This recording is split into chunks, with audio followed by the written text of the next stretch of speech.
ఎన్నికల ముందే ఖాయమైపోయింది గెలుపు. అయితే టెక్నికల్ గా ఎన్నికలు జరగాలి కాబట్టి ఎన్నికలు జరుగుతాయి. కానీ అట్లని చెప్పి ఇంట్లో పడుకుంటే దుర్మార్గుడు రావణాసురుడు. దేవుడు కూడా తప్పలేదు తమ్ముళ్ళు, రాముడికి కూడా తప్పలేదు కష్టాలు. అవునా కాదా అని మిమ్మల్ని అడుగుతున్నా.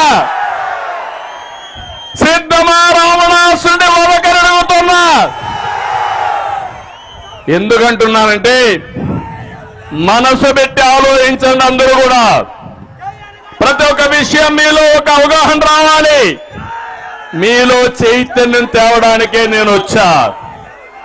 మీ యొక్క ఆలోచన విధానాన్ని ఎందుకు వైఎస్ఆర్ కాంగ్రెస్ పార్టీకి ఓటేయకూడదు, ఓటేస్తే ఏమవుతుందో ఆలోచించే విధంగా చెప్పడానికే నేను ఇక్కడికి వచ్చా. ఇతను ఒక పని చేశాడు. ఒకసారి పాత రోజులు గుర్తుపెట్టుకోండి. తండ్రి ముఖ్యమంత్రిగా ఉంటే తండ్రిని అడ్డం పెట్టుకొని 43,000 కోట్ల రూపాయలు దోచేసిన వ్యక్తి. నేను చెప్పింది కాదు, సిబిఐ ఈడీ చెప్పే పరిస్థితికి వచ్చారు. అలాంటి వ్యక్తి జగన్మోహన్ రెడ్డి. అవునా కాదా అని మిమ్మల్ని అడుగుతున్నా.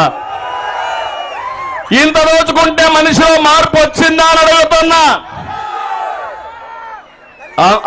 ఊరు ఊరు తిరిగాడు, మీకు ముద్దులు పెట్టాడు, తల నిమిరాడు, మీరు ఐసు మారిగా కరిగిపోయారు, అన్ని ఓట్లే వేశారు. వేస్తానే నిజ స్వరూపం బయటపడింది. అవునా కాదా అని అడుగుతున్నా. అతను ఒక సైకో.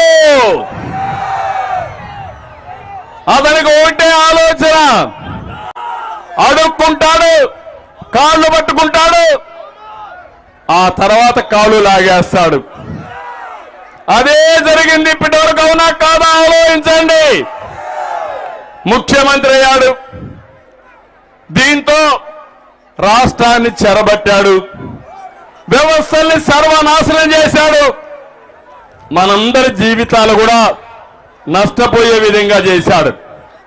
ఒకటి కాదు, ల్యాండ్, శాండ్, వైను, మైను ఏది దొరికినా వదిలిపెట్టడం లేదు ఈ భూవకాసురుడు.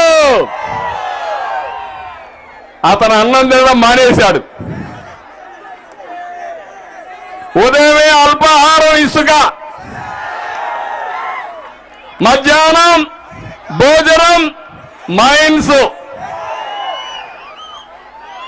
రాత్రి మీరు చూస్తే ఏంటి జే బ్రాండ్ మద్యం, అది డిన్నర్ ఈయనకి. ఇంకొక పక్క చూస్తే ఈరోజు ఒక్క ఎగ్జాంపుల్ చెప్తున్నా. ఇప్పుడే ఎడితే నాకు స్వాగతం పలికారు గ్రనైట్ పారిశ్రామికవేత్తలు. వాళ్ళ బాధలు నాకు చెప్పారు. ఈ నియోజకవర్గంలో కప్పం కట్టని గ్రనైట్ యజమానుల పైన కేసులు పెట్టారు. అవునా కాదా అని మిమ్మల్ని అడుగుతున్నా. పరిస్థితి ఎంతవరకు వచ్చిందంటే మైనింగ్ అధికారులు రౌడీల మారిగా కారం పొడి తీసుకొని ఈ పోలీసులు పెట్టుకొని మైనింగ్ ఆపరేషన్ దగ్గరికి పోయి బీభత్సాన్ని సృష్టించారు. ఇదేమని అడిగారు. అడిగితే మాకే అడ్డం చెప్తారని కేసులు పెట్టే పరిస్థితికి వచ్చారు. ఇక్కడే సాంబశివరావు గారు ఉన్నారు. పాపం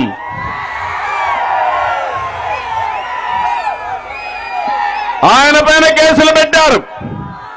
వ్యాపారం చేసుకునే వ్యాపారస్తుల పైన కేసులు పెట్టారు.